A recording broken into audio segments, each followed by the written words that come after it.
you have to be in the right rooms with the right people. So whether that's on the digital side or like in person, and like, don't get me wrong, like I do get nervous about networking too sometimes if I don't know the room or I don't know the people in the room. But if I know that I'm walking into a room of people that are similar to me, then I'm far more confident to have those conversations.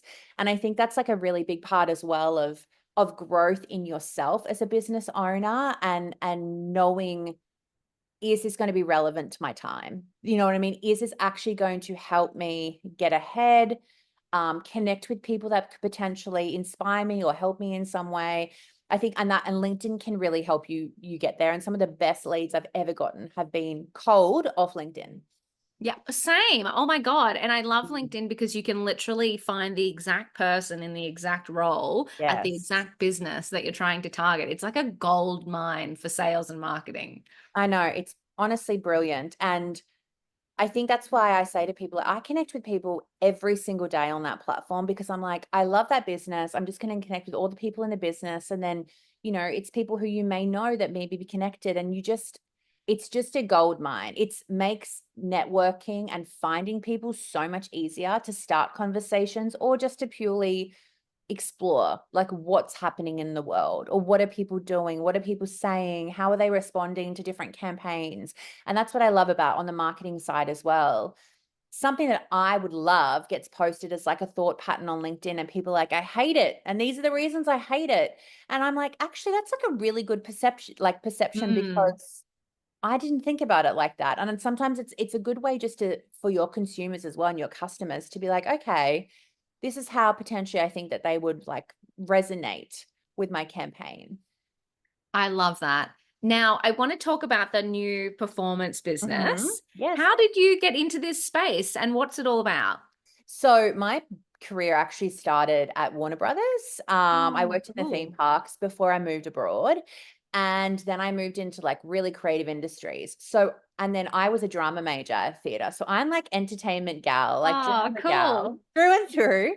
And I really love working in the entertainment space. So when I came back home, I was working in various entertainment companies, and now I have a client, Pink Flamingo, on the Gold Coast in Brisbane, who a lot of people probably know about, who are amazing, and they just are incredible, and we've been working with them for such a long time. And I connected with some people who are in the same industry as me, different backgrounds, but we all see the need for, so performance artists, gymnasts, dancers, acrobats, the way that they move their bodies and the way that they train is very different to a normal person. It's Mm. function, and the type of material has to not roll, not move on the body. So we've spent a few years actually developing this particular styles and material that sticks to the body like a second skin and allows you to train um, at the highest level without being inhibited by what you're wearing, because Wow. it's very dangerous what these people are doing. And I think that's the one thing, is you kind of just, a lot of the time it's really funny, even for like fishnets and stuff, they'll buy them and then they'll rip them because it doesn't Mm. actually function the way it needs to function for them to do their jobs. So we are wanting to create a company that facilitates that. And there's only one other company in the world that actually does it, which is actually quite incredible. But we are going for children as well, because a lot of high level acrobats, contortionists start very, very young across Mm. the world in training. And so we're developing a range that lasts children through adulthood, men and women. Yeah, it's very, very exciting. So It's we so launched cool. early in the year next year. So we've got everything ready to go, and now we're just doing all the marketing bits.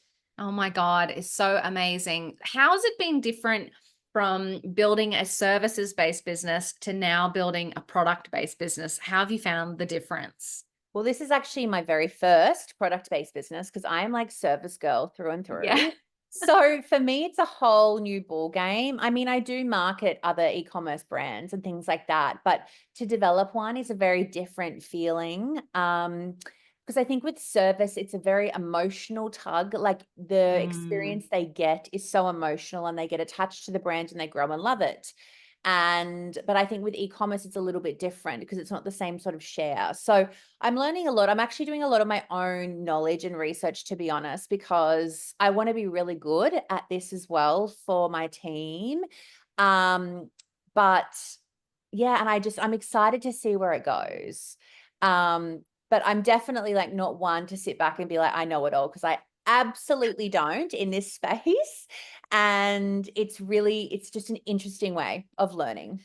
That's so cool. And that's a really interesting comment, isn't it? It's like a good way of learning. It's like doing is the best way to learn because it Yes. is like you have to figure it out, have to do the research, have to try, have to fail, have to try again.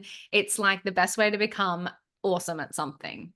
Absolutely. I think you need to give it your best shot. And I think it comes to a point where you have to be egoless enough to be like, okay, there's parts of my business that I just really don't like, or they take too much time, or like what I'm putting out into them isn't giving me the same return. So I need to look at like outsourcing certain parts, which I Yeah. think is really key, because as someone who literally just tries to do it all, I know that there's things that take me a lot longer and are not a great use of my time. So I'm like, okay, I need to ask for help in like these places. Plus, I also want to be successful quickly, or, not quickly, but I want to drive success, more faster. So, Mm. I'm like, okay, how can I utilize like other incredible people in my network potentially to help me get there? Only because I think I'm really keen on letting good things take time. But you need to put your best foot forward. So if you are struggling, there are amazing freelancers out there that can help you do some of the work that really doesn't exist. There's also, for example, like we basically pride ourselves on, we're not like an agency. We are really core, like remote heads of department that you would use. Super small team. We only work with a super small number of clients because we want to give you the same experience as if you had your own team member. Ah, that's cool. Versus being in an agency and you're just one of so many clients and you just kind of get pushed down based on how much money you're sort of giving the agency as well. I don't believe in that. Um, I believe that everyone deserves the same amount of care and attention, regardless of the money you spend, because you're outlaying your money. You know what I mean? Regardless of how much it is. Yeah. So yeah, so I think that's something to really take away as well. And something I've definitely learned is, yeah, getting others to assist in in areas that I'm like a little bit slower and not really good at.